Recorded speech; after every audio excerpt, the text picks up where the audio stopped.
एक स्टोरी है पिता पिता और बेटे के बीच के जो संबंध हैं आज के दौर में कैसे हैं और कैसे रहने चाहिए, इस पर यह कहानी केंद्रित है। आज के जीवन में ये कहानियाँ हर घर में हर पिता के लिए सत्य पाई जा रही हैं, जो कि बेहद कष्टदायक है। तो कहानी की शुरुआत करते हैं। कहानी नहीं बल्कि एक सच्चाई की शुरुआत करते हैं। पिता अपने बच्चों की परवरिश गरीबी में रहते हुए भी अमीरों की तरह करता है। मेहनत मजदूरी करके अपने बच्चे के लिए अच्छे स्कूल में दाखिला कराता है और हर दिन मजदूरी करने निकलता है ताकि बच्चे की स्कूल की फीस टाइम से भर सके।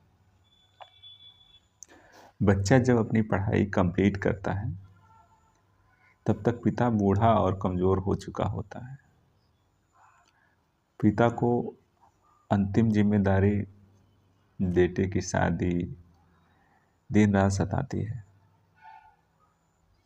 अपने जीवन भर की कमाई से बचाए बुढ़ापे में सहारे के लिए कुछ पैसे, कुछ उधार की रकम व्यवस्था कर जैसे तैसे लड़के की शादी भी कर देता है। बच्चा अब अपने पत्नी और अपने माता पिता के साथ घर पर रहने लगता है। सरकारी नौकरी तो नहीं मिलती है, लेकिन एक अच्छे कंपनी में प्राइवेट जॉब लड़के का लग जाता है और लड़का अपना घर परिवार, माता पिता और पत्नी को छोड़कर कमाने परदेश चला जाता है। कुछ महीनों तक बेटे के पैसे पिता के पास आता है और परिवार का जीवन यापन बड़ी खुशी से चलता है। लेकिन कुछ ही महीने बाद पत्नी भी पति के पास जाने की जिद करने लगती है और इस बात को लेकर पति पत्नी के बीच मोबाइल फ़ोन पर अक्सर लड़ाई झगड़े सुनने को मिलने लगता है। अंत में पिता को अपने बेटे और उसकी पत्नी की इस लड़ाई से इतना तकलीफ होता है कि बेटे से बात करके पत्नी को अपने साथ ले जाने को राजी कराता है। बेटा अपने पिता का बात मानकर राजी हो जाता है। अब पत्नी पति के साथ बाहर रहने लगती है। इधर बूढ़े माता पिता घर पर अकेले हो जाते हैं और पुरानी यादों को ताज़ा कर, कभी रोकर कभी हंसकर जीवन काटने लगते हैं। बेटा बाहर से कुछ रुपए अपने माता पिता को गुजारे खर्च के लिए घर पर हर महीने भेजता है। त्योहारों पर कुछ अधिक पैसे भी बेटा अपने माता पिता के लिए नए कपड़े और अच्छे पकवान के लिए भेजता रहता है। हर दिन ड्यूटी खत्म होने पर सोने से पहले अपने माता पिता से बात भी करता है। इधर माता पिता बेटे के इस व्यवहार से इतना खुश रहते हैं कि अकेलेपन में जीवन जीते हुए भी अकेला महसूस नहीं करते हैं, क्योंकि बेटा परदेश में रहकर भी अपने माँ बाप का ख्याल एक लायक बेटे की तरह अच्छे से रखता है। समय गुजरता जाता है। बेटे का माता पिता से फ़ोन पर बात अब रोज़ नहीं आता। फ़ोन पर बात अब रोज़ नहीं होती, महीनों में कभी कभार आ जाता है। माता पिता को खाने पीने और खर्च के लिए बेटा अब हर महीने पैसे नहीं भेजता। 6 महीने में कभी कभार भेज दिया तो कभी नहीं भेजा। त्योहारों पर बढ़ाकर अधिक पैसे पहले की तरह नहीं आता और न ही नए कपड़े खरीदने के लिए बेटा कभी फ़ोन पर कहता। फिर भी माँ बाप लड़के से कभी शिकायत नहीं करते कि बेटा पैसे क्यों नहीं भेजते, बात क्यों नहीं हर रोज़ करते। अब तो तुम्हारे माँ बाप और बूढ़े हो चुके हैं, इस तरह की कभी कोई शिकायत माता पिता अपने बेटे से नहीं करते। ये भी शिकायत नहीं करते कि अब उन्हें ज़्यादा पैसे की ज़रूरत भी नहीं है। माँ बाप गांव में तन्हा बेपनाह गम को समेटे हुए वृद्ध होते जा रहे हैं। बीमारी जकड़ती जा रही है।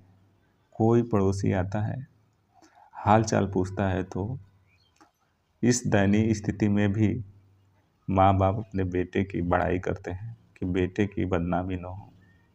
उधर बेटा परदेश में अपने बीवी बच्चों में इतना मशगूल हो जाता है कि उसे अपने माँ बाप के बचपन से लेकर जवानी तक कैसे मजदूरी कर पढ़ाए ये सब याद नहीं रहता।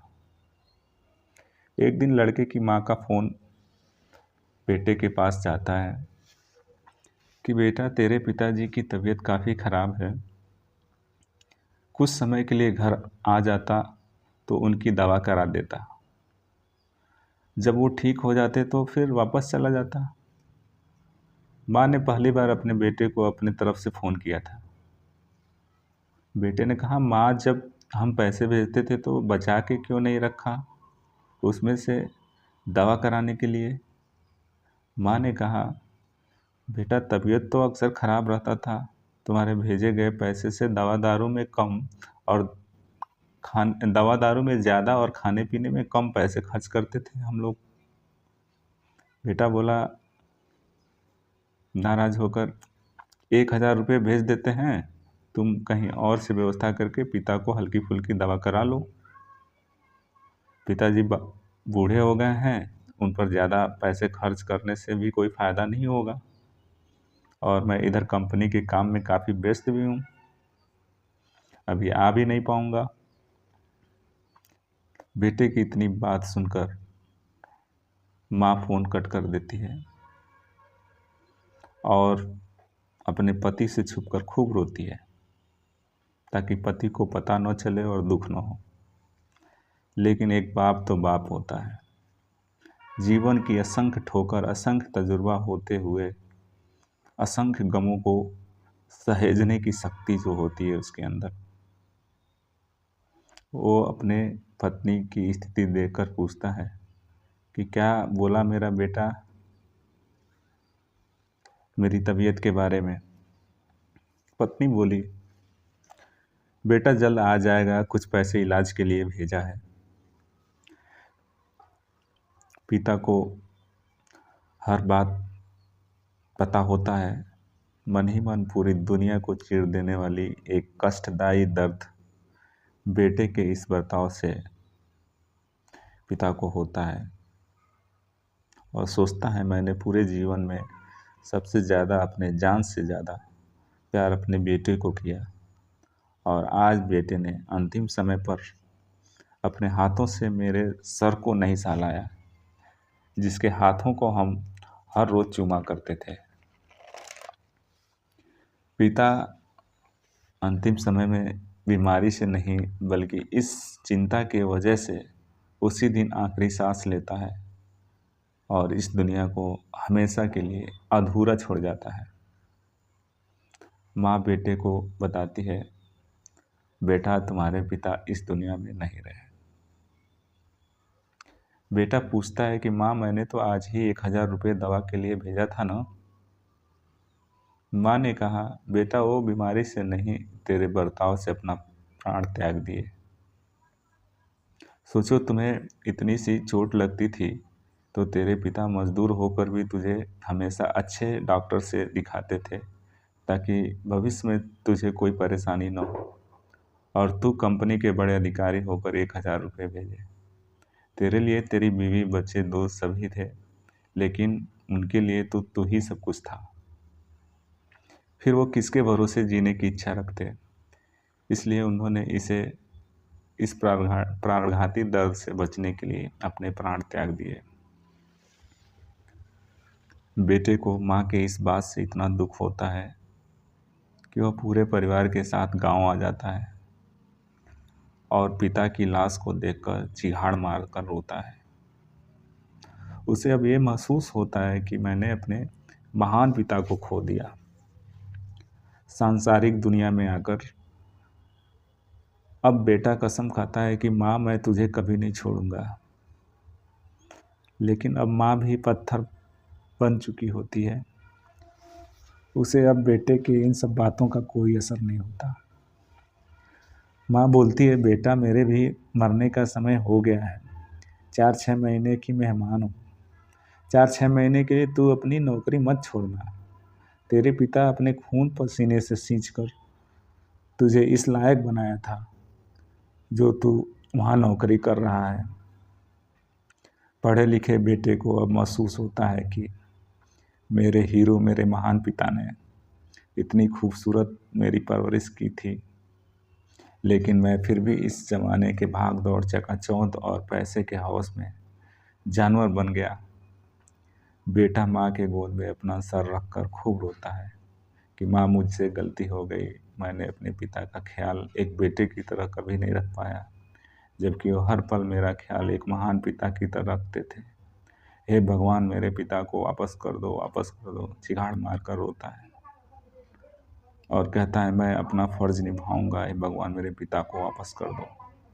भगवान से रोकर रूधे गले से बार बार कहता है कि हर जन्म में मेरे वही पिता को वापस करना भगवान। मैं कई जन्म सेवा करूंगा तब भी एक पिता का कर्ज नहीं उतार पाऊंगा। ये इस दौर की सच्चाई है और कहानी है। हर बेटे को इस पर अमल करने की ज़रूरत है। अगली स्टोरी भी आपको आपके जीवन से संबंधित मिलेगी।